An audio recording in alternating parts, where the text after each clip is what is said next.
Operation Kagar climax కు వచ్చేసింది. కేంద్రం పెట్టిన డెడ్ లైన్ మరో 6 రోజుల్లో పూర్తవుతుంది.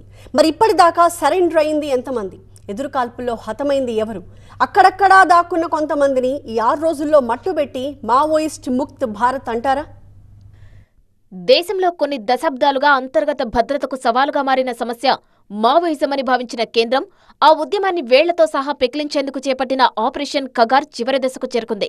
2026 మార్చి 31 నాటికి భారతదేశాన్ని నక్సల్స్ రహిత దేశంగా మార్చుతామని కేంద్ర హోంమంత్రి అమిత్ షా ప్రకటించిన డెడ్ లైన్ మరో 6 రోజుల్లో పూర్తవుతుంది.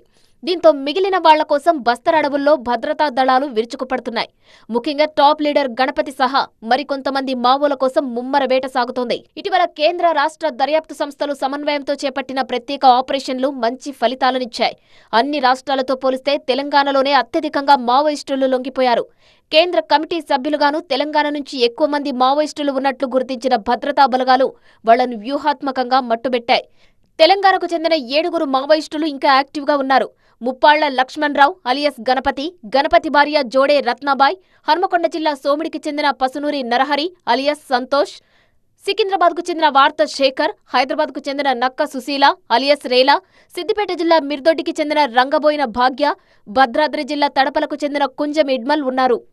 దేశాన్ని మావోయిస్టు రహితంగా ప్రకటించాలన్నా, అదేవిధంగా తెలంగాణ రాష్ట్రాన్ని మావోయిస్టు రహిత రాష్ట్రంగా అనౌన్స్ చేయాలన్నా అధికారిక రికార్డుల్లో ఉన్న మావోయిస్టులంతా లొంగిపోయారని లేదంటే చనిపోయారని గుర్తించాల్సిందే. అయితే మావోయిస్టు అగ్రనేత, సుదీర్ఘ కాలం పాటు మావోయిస్టు ఉద్యమాన్ని నడిపించిన నాయకుడు, తెలంగాణలో జగిత్యాల జిల్లా బీర్పూర్కు చెందిన గణపతి లొంగుబాటుపై ఇప్పుడు తెగ చర్చ జరుగుతోంది. తెలంగాణ పోలీసులతో పాటు కేంద్ర ఇంటెలిజెన్స్, ఇతర దర్యాప్తు విభాగాలు సైతం గణపతి జాడ కోసం ముమ్మరంగా ప్రయత్నిస్తూనే ఉన్నాయి. అయితే ఇటీవల లొంగిపోయిన దేవ్జీ, రాజిరెడ్డి సహా కేంద్ర కమిటీ సభ్యుల స్థాయిలో పనిచేసిన వారు కూడా తమకు గణపతి జాడ తెలియదని చెబుతుండటంతో గణపతి లొంగుబాటు సాధ్యమా లేదా అన్నది ప్రశ్నార్థకరంగా మారింది. మొత్తంగా 6 రోజుల్లో 7 కీలక నేతలను భద్రతా బలగాలు పట్టుకుంటాయా లేక వాళ్లే లొంగిపోతారా? ఒకవేళ ఈ 2 జరగకపోతే పరిస్థితి ఏంటి? కేంద్రం ఏం చేయబోతుంది అన్న విషయాలు చర్చనీయాంశంగా మారాయి.